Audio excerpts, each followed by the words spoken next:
Parking लिहिलंय, no sitting असं काही लिहिलेलं नाहीये ना.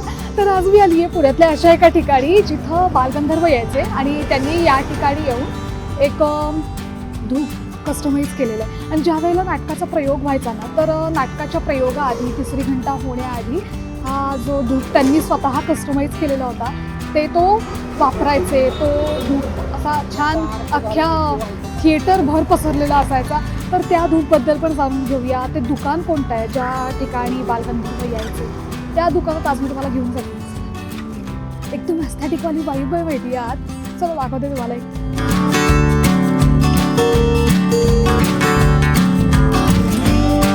अमोघ वैद्य, हेलो, कैसे हो भाई, क्या हालचाल?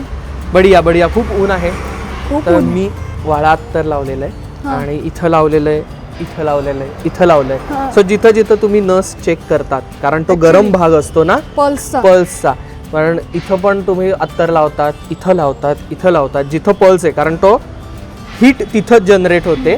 जर ते थंड पडलं तर संपलं, संपलं माणूस. खतम. Yes. Tata bye bye. आत्ता आपण रविवार पेठेमधल्या इकडं मारुती मंदिर आहे, पंचमुखी मारुती मंदिर, तिथं जवळ होतं आपण त्या फडक्या ओदापासून थोडंसं पुढं हे आहे दामोदरदास भगवानदास सुगंधी नावाचं सुगंधालय. सुगंधालयाची काय म्हणूयात स्थापना किंवा काळ जर बघायला गेला तर तो 1872 आहे. म्हणजे आपण काय म्हणूयात ब्रिटिश काळामध्ये होतात आता आपण. आणि या 1872 पासून दामोदरदास आणि भगवानदास या दोघांनी मिळून हे सुरुवात केली. बरीचशी माहिती तुम्हाला आज त्यांच्याकडनंच मिळणार आहे. पण सगळ्यात महत्त्वाचं, माझी आवडती गोष्ट इथली जी आहे ती म्हणजे तिथली राजदरबारी. ही परंपरेने चालत आलेली अगरबत्ती आहे. एक उदबत्ती आणि एक अगरबत्ती अशा दोन असतात. सो ती नक्की तुम्ही ट्राय केली पाहिजे, कारण ही खूप जुन्या काळापासून चालते. इतकंच नाही तर म्हणजे गायकवाड घराणं असेल किंवा आणखीन अनेक सरदार असतील, अनेक संत असतील, यांच्याकडे स्वतः ही अगरबत्ती वापरली जायची. हे स्वतःहून ती मागवायचे. त्यामुळं तुम्ही आलात कधी तर माझं एक रेकमेंडेशन आहे हिस्ट्रीचं म्हणून, ती ही नक्की ट्राय करा. येस, चला जाऊयात.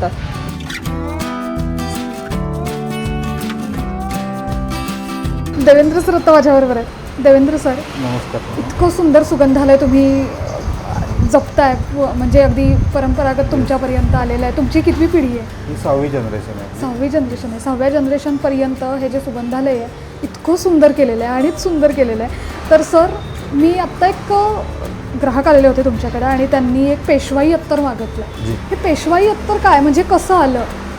हा एक पेशवाईचा अत्तर कन्सेप्ट आहे. या अत्तरमध्ये आपण हा एक काही जुने काही मोडी लिपीतले डॉक्युमेंटेशन होते म्हणजे भाऊसाहेब पेशवांचे.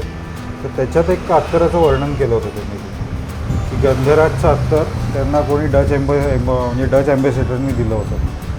सो ते म्हणजे आपण असं त्यात एक अंदाज बांधलेला आहे की ते डच पर्सनने दिलं पण ते फ्रेंच परफ्यूम असावं. तर त्याच्यासाठी त्याच्यामध्ये बेस जो घेतलेला आहे तो कोलनचा बेस घेतलेला आहे थोडा. त्याच्याबरोबर सँडलवूड ऑइल आहे आणि ब्लेंडिंगला टॉप नोटला नॅचरल निशिगंधाचं एक्स्ट्रॅक्शन आहे त्याच्यात. मग याच्यासाठी खूप अभ्यास करावा लागतो ना की? थोडं आता कसं परंपरागत जेवढं आपल्याकडे उपलब्ध डॉक्युमेंटेशन आणि सगळं माहिती आहे तिथे, तर त्याच्या हिशोबा आपण त्या अनुषंगाने त्याच्यामध्ये थोडं एक प्रयत्न केलेला आहे त्याच्यात. गंधराज म्हणजे त्याच्यात निशिगंधाला संस्कृत शब्द गंधराज. हो, अच्छा.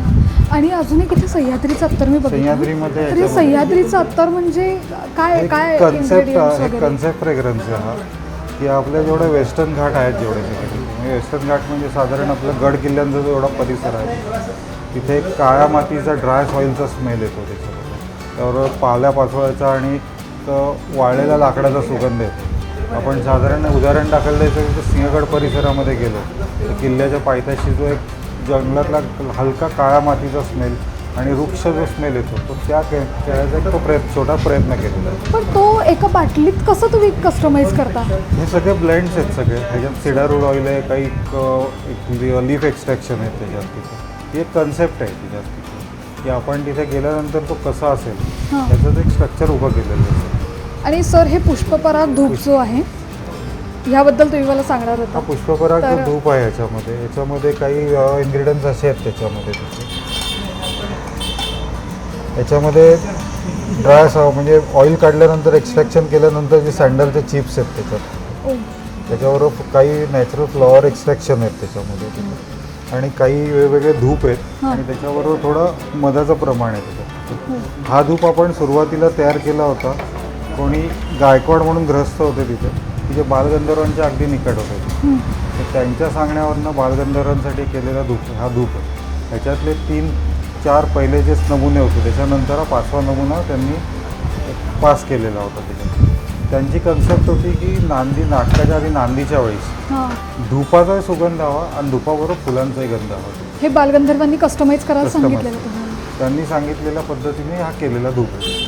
म्हणजे बालगंधर्वांनी कस्टमाइज करायला सांगितलेला जो धूप आहे त्याचं नाव आहे पुष्पपराग. म्हणजे नाटकाच्या आधी 3री घंटा होण्याआधी नांदी देवी धूप नांदीच्या वेळी. yes. त्याच्याबरोबर कन्सेप्ट धुपाचाही होता त्याच्यात तिथे की पेटवल्यानंतर धुपाचाही गंध हवा आणि त्या धुपाच्या गंधाबरोबर फुलांचा सुगंध सगळीकडे पसरला. आहा. म्हणून तो जिरेरेम आणि रोजच्या ब्लेंडवरती तो घेतलेला होता. सर मला अजून एक प्रश्न होता की वेगवेगळे ऋतू आहेत बरोबर, उन्हाळा पावसाळा हिवाळा, तर ह्या ऋतूनुसार कोणकोणते परफ्यूम किंवा कोणकोणतं अत्तर घ्यायचं असतं, तुम्ही काय सजेस्ट करता का असं? भारतीय परंपरेनुसार आपल्या इथे आणि आपल्या इथे रोजच्या पूजा अर्चा आणि रोजच्या ह्याच्यामध्ये ऋतूनुसार अत्तर सुगंधाचा वापर करायला सांगितलेला आहे. हा साधारण वैष्णव परंपरे याचं जास्ती महत्त्व आहे त्याच्यात. आपण उन्हाळा आला की उन्हाळ्याची दाह कमी करण्यासाठी आपण वाळा वापरतो. वाळ्याने सुगंधही चांगला येतो आणि त्याच्यामुळे थोडं बॉडी कूलनेसचा इफेक्ट त्यांनी जास्ती होतो. वाळा झाला, चंदन झाला, हे सौम्य प्रकारचे मोगरा आहे, जुई आहे, हे सगळे उन्हाळ्यातले सुगंध असतात हां. की जे सौम्य आणि मनाला आल्हाददायक वाटतात. जसा पावसाळा जवळ येतो तसा पावसाळ्यामध्ये सगळीकडे फ्लोरल रेमेडीज जास्ती असतात. हे मोगरा, त्यात पुन्हा मोगरा, जाई, जुई, चाफा, त्याच्यानंतर मोतियाचा एक प्रकार येतो, डबल मोगरा येतो त्याच्यात तिथे. हे असे बरेचसे फुलांचे सुगंध, पारिजातकचा सुगंध असतो. हे पावसाळ्याच्या ऋतूमध्ये सगळ्यात ते श्रावणपर्यंत चांगले वाटतात त्याचा. त्याचा सुगंध मानसिकताही शांतता करते आणि मन आनंदित होते. त्याच्यानंतर फ्रेश फ्रेग्रन्स असतात सगळे. त्याच्यानंतर ऋतू येतो हिवाळ्यात.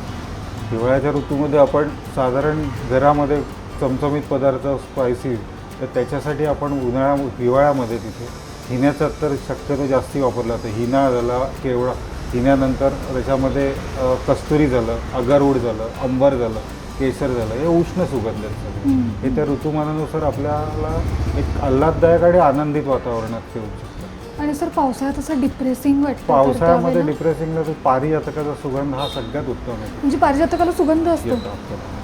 पारिजातक आहे, त्याच्यामध्ये ते सोनचाफ्यामध्ये साधा पांढरा चाफा येतो, हिरवा चाफा येतो, त्याच्यात निशिगंधाचा फुलाचा सुगंध पावसाळ्यात चांगला वाटतं. हे फ्रेश स्मेल येतात सगळे.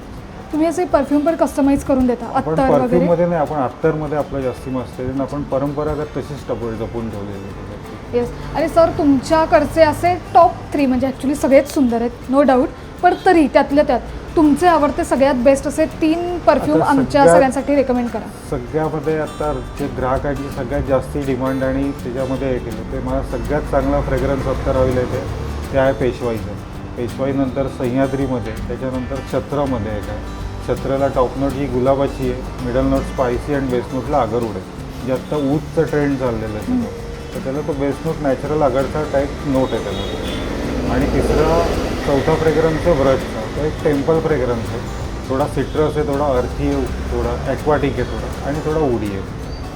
तर सगळ्या एजला आणि सगळ्या ऋतूला तो वापरण्यासारखं चांगला आहे. आणि सगळं त्याचं रिझल्ट लोकांकडनं असं आहे की ते ऑफिस यूजला, म्हणजे ऑफिसमध्ये कुठे कमर्शियल स्पेसला लावून गेलं की समोरच्याला त्याचा सुगंधाचा त्रास होत नाही, मंद आणि हलका सुगंध त्याचा.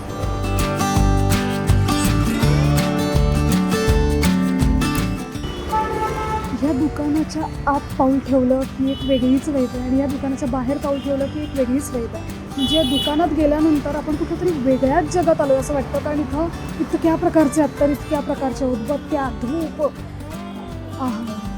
काय बोलणार आहे, म्हणजे एका वेगळ्याच काळात तुम्ही गेला असं वाटतं ह्या दुकानात गेल्यानंतर. एकदम फुल अस्थेटिक भाई. आणि जर तुम्हाला एस्थेटिक वाईब आवडत असेल, तुम्हाला अत्तर आवडत असेल, तर तुम्ही नक्की सुगंधालयाला भेट देऊ शकता. आणि जसं मी म्हणाले की ह्या दुकानाची पायरी तुम्ही ओलांडली की तुम्ही वेगळ्याच दुनियेत प्रवेश करता. चला, तर असे वेगळे वेगळे 101 व्लॉग्स आपण करत राहणार आहोत. तर पुढचं ठिकाण मी शोधते आहे, तर तोपर्यंत तुम्ही द ऑडिओनला सबस्क्राईब नक्की करा.